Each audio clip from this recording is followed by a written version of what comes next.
जदि कौन आमर ये भद्रक प्रशासन किसी न बुझे तापर आम विभाग मंत्री के देखा करूँ विभाग कमिशनर को देखा करूँ जदि तापर न भेटले आम बाध्य हाइकोर्टर आश्रय नेबू इट इज फाइनाल। आज्ञा मो ना Vinay Kumar Swain advocate Bhadrak bar association Bhadrak. आज्ञा आपण भी जानी मीडिया माध्यम मुझे प्रथम कही जे एक्साइज डिपार्टमेंट द्वारा जबत होता गाड़ी पुनर्बार सेठू बाहरी जाकि कोयला बिक्री काम लागू होता ए बाबद भद्रकवासी सारा ओडिशावासी ए बाबद भल भाव जानी किंतु बड़े दुखर विषय जितेबाला आपण मैंने आपण भाई मैंने जितेबाला पचारे एक्साइज इन्स्पेक्टर एक्साइज सुपरिटेडेंट एवं तांकर आईओ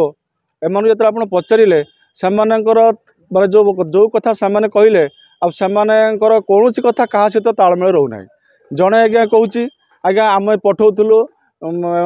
ठीक जगह अभाव आम आउ गोटे जगह पठेलु गाड़ी रखापी आज्ञा सुपरिटेडेंट महाशय कहते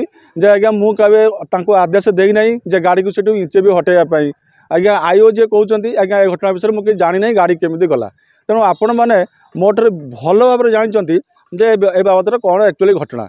आज्ञा ये आम एक्सपी देखा कलु सुपरिटेडेंट समस्त आम जनइला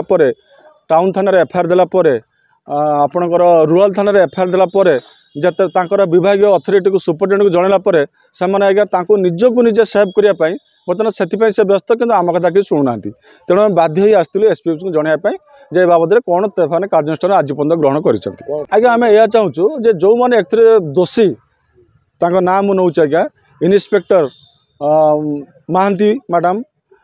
आईओ रवि बेहरा एवं कनेस्टेबल मिथुन जेना एवं आउ जन ड्राइवर निरंजन मल्लिक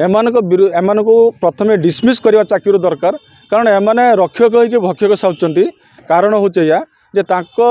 पाखरे थिबा सीज होई गाड़ी पिकअप वैन जे कि शेख तबरेज तार मालिक ताको आज्ञा राति अधरे बाहर करी नहीं कोयला कारोबार करचंती जेते कोयला कारोबार धइले जे कि हमर जीपीएस द्वारा धरा पड़ले से आज्ञा मिछरे मालिक नाने गोटे केस करचंती कोठी ना आज्ञा साबरंग थाना रे आज्ञा साबरंग थाना वाला जानिया दरकार जे गोटे सीज होइतबा गाड़ी जदि बाहर आसिक खेलुची बाहर बुलूची से मैंने कौ ग्राउंड रू केस कले मालिक ना मुझे आश्चर्य हो